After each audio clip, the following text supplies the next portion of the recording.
I made a lot of mistakes over the course of my application cycle. It made me feel so bad to be constantly comparing myself with other students who were also applying. But what did I do right? What made me succeed?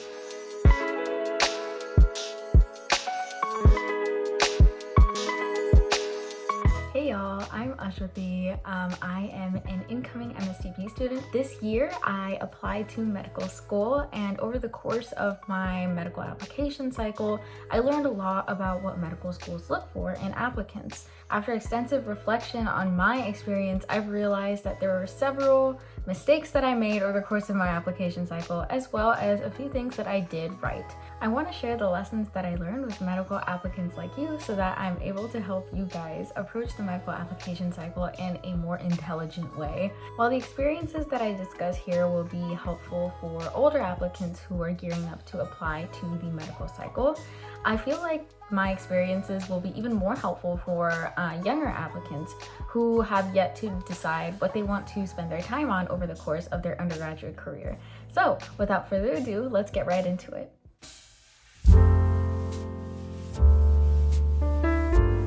So I think the first mistake that I made was that I wasn't super intentional and invested in several of the, activities that I was involved in. This includes things like research and clinical experiences. So throughout college, I was involved in 2 labs. While I did the work that I was asked to in both labs, I wasn't the most proactive research assistant. I mean, I enjoyed it, but it just wasn't particularly meaningful for me until I got to a point where I was actually digging into the research and trying to understand what it means, what it's useful for, what the background is, and really contextualizing the entire project for myself. And I wish that I had started that process a little earlier in my college career, because I feel like I would have been able to make more meaningful connections with my research and with what I wanted to do further down the line at an earlier stage in my development. I probably would have also been able to make more meaningful contributions to my work and have more to talk about in my essays and my interviews going forward as well. Well, at least I had a large amount of research experience. I genuinely had very little clinical experience, largely because of COVID restrictions preventing students from being able to directly interact with patients in hospitals, but also because of my own procrastination when finding clinical experiences later on. I ended up only volunteering at a hospital for a year in my senior year, which meant that I had very few clinical hours to discuss in my applications. And this was kind of a concern for me because it made me wonder if medical schools might see my limited amount of clinical experience as a lack of interest in pursuing the medical path. So as I entered the application cycle, I was very worried about the weaknesses that I felt I had in my application and the way that I hadn't been more intentional and more, thoughtful about the way that I would spend time throughout college in order to support my desire to pursue medicine. This led me to take a gap year where I'd be able to kill 2 birds with 1 stone by pursuing clinically adjacent human subjects research. So this meant that I'd be able to directly interact with patients, but also continue doing research and find ways to, contribute more to the research that I was involved in. Obviously, I had to work around some major obstacles to get what I wanted, and looking back now, I wasn't in the worst situation possible. It probably would have still been possible for me to apply without taking a gap year and get into a medical school, but I feel that being able to address those weaknesses through a gap year was something that really helped me get into a MD-PhD program specifically. So if you're a current pre-med or an incoming applicant, I highly suggest you are intentional about the choices that you make during undergrad regarding your extracurriculars so that you're able to make the most of the opportunities and the time that you have and craft the best possible application from the first step onwards.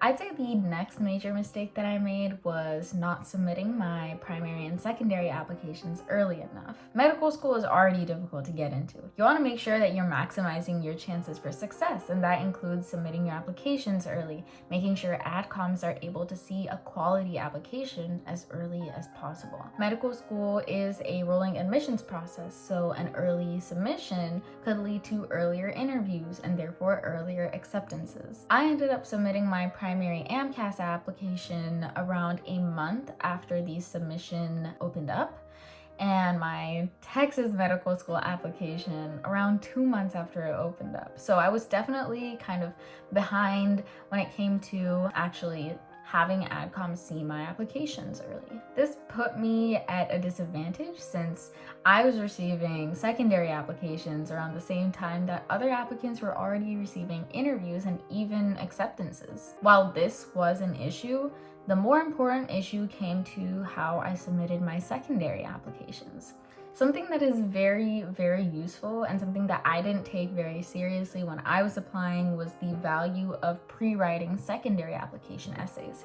You typically use the same 10 or so stories for all of your secondary applications, so being able to write those out and think of those stories beforehand will help you immensely when it comes to actually writing those secondary applications and submitting them in a timely manner. Typically, secondary applications have to be submitted within a 2-week time period once you receive them. So since I ended up submitting my primary application pretty late in the cycle already, and I didn't spend a lot of time pre-writing secondary applications because I was so focused on trying to submit this primary application, I ended up receiving several secondary application invites and didn't really have anything prepared. So this ended up forcing me to spend hours upon hours conceptualizing and writing secondary application essays while also balancing a job, extracurriculars, volunteering. So that really limited my ability to submit quality secondary application essays within the time period required. I ended up submitting a lot of applications at around the 2-week or even past that 2-week deadline. In fact, I got so overwhelmed that I decided to just not submit a few secondary applications, which also meant that I lost money on the primary applications for those schools. I regret not starting the writing process of my primary application earlier, way back in January rather than end of February, early March. Not only would submitting a finalized primary application earlier on in the cycle have been a relief, but I likely also would have had more time to pre-write essays for my secondary applications as well, which meant that I probably wouldn't have had to balance as much work as I did for most of my gap year. While of course a gap year is valuable for making sure that you're filling in those gaps in your medical application, it's also a very useful time for relaxing, de-stressing, getting over the burnout that comes with college, and preparing for the difficulties that come with approaching medical school and beyond. Being able to take advantage of the time that I had in my gap year to relax and build healthy habits would have been a far more valuable use of my time than stressing out about applications and essay writing. I also want to say, just as a quick disclaimer, submitting applications early is important, but what is most important is submitting quality applications. It doesn't really matter if you submit your application early if it's kind of mediocre and not something that you're proud of. If you're not happy with your application and feel that it can be improved significantly, don't submit early. Work on it, improve it, then submit. It's far more useful to submit a compelling, introspective application where your story and your voice really stand out.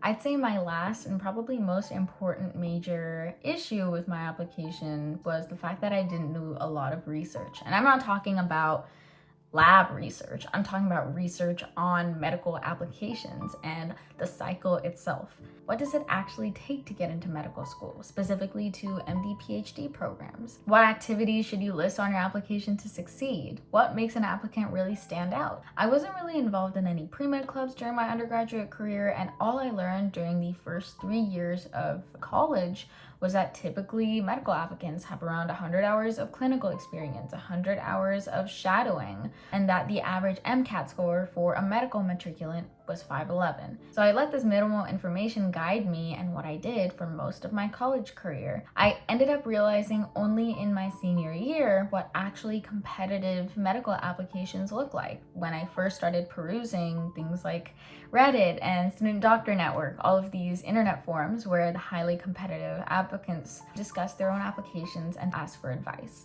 Before my senior year, I was pretty confident in my medical application. I felt that I had enough research experience, that my limited amount of clinical experience was understandable considering the limitations placed by COVID. However, as I read posts by medical applicants who had several publications in major journals, who had thousands upon thousands of hours of clinical experience, I began feeling more and more like I was a weak applicant for medical school. Of course, I had heard from my other pre-med friends and my medical student friends not to pay attention to these toxic forums, since they were often very unrealistic and hyperbolic sources of information. Still, I couldn't really ignore them, and the feelings of inferiority that I developed over the course of looking into these forums and comparing myself with the medical students on those led me to do the same thing when I started having interviews and started talking to other medical students who were invited to those interviews. I met students working as medical assistants, as nurses,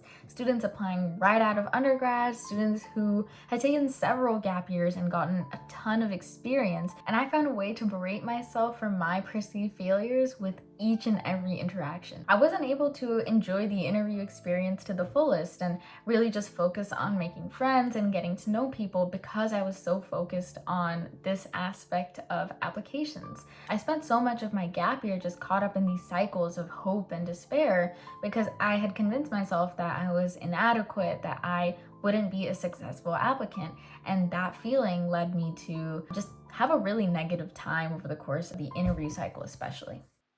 Yeah. Clearly, I made a lot of mistakes over the course of my undergraduate career and even through my application cycle. But what did I do right? What made me succeed? I attribute a lot of my success in the medical school application process to the quality of my writing. Not just the words and the imagery I used, but also the stories that I told, the lessons that I drew out of those experiences, the way that I made sure to play to my strengths and really think critically about my experiences. I found ways to link even the most disparate experiences back to medicine. Most importantly, I knew exactly what story I wanted to tell about myself to adcoms, what I wanted to highlight about myself as an applicant. This helped me communicate who I was as an aspiring physician in a creative, compelling, and unique way. I think I was able to best express myself in the essays that I wasn't initially sure how to approach. One that comes to mind are the countless variations of diversity essays that I had to write. What makes me unique as a person and as an applicant? I didn't necessarily have a lot to say about how aspects of my inherent identity, things like my ethnicity, my culture, affects my interest in medicine and my experiences and my perspectives on being a doctor. The one thing that I do have is my extensive background in music. I grew up learning to sing, playing the piano, and throughout college I was also in an a cappella group. So that allowed me to really just dig into this unique aspect of my identity and talk about how that relates back to my experiences pursuing medicine. In order to write my diversity essays, I had to think long and hard about how my background in music relates to my interest in medicine. My experiences with music and with leading an a cappella group have taught me the importance of teamwork, of leadership, and of creativity. All of these valuable skills were something that could be easily applied into medicine as well. In the end, I was able to connect my love for music and my experience leading an a cappella group to the importance of recognizing the diversity within each and every patient that I would see as a doctor. Not the most obvious connection, I'd say, but it made sense and it was really quite unique. As you write your essays, it is so important to be able to think of your experiences holistically. Who are you really? What have you learned throughout your time in college and from other aspects of your life? What story do you want to tell about yourself to AdComs? Ultimately, you want to be able to come to really thoughtful and insightful conclusions as to how your experiences have shaped your understanding of medicine and your pursuit of medicine as well. You want to let your thoughts simmer, you want to talk to current medical students, and look at things from a new perspective. Don't be afraid to bring up interpersonal experiences and hobbies beyond the scope of medicine, because these are the aspects of yourself and your identity that make you more human. It's the depth and the specificity with which I wrote about myself that made me stand out as a medical applicant, far beyond quantitative things like my MCAT score, my GPA, the amount of hours that I spent on such and such activity.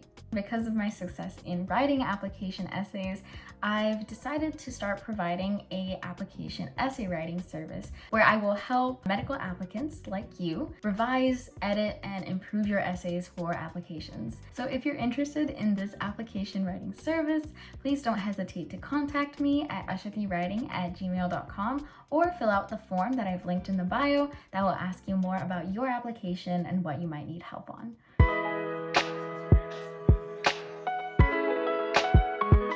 I want to end this video by saying that while I recognize all of the ways that I could have done things differently when writing my medical applications, which, is the primary reason why I created this video in the first place, I also see the silver lining of everything that I experienced. I see what it gave me positively. Though my choice to deep dive into Reddit and Student Doctor Network forums at the very last minute really affected my self-esteem over the course of my gap year, it also forced me to recognize and confront some unhealthy habits I had regarding negative self-talk, something that I thought was necessary and was realistic for several years of my life.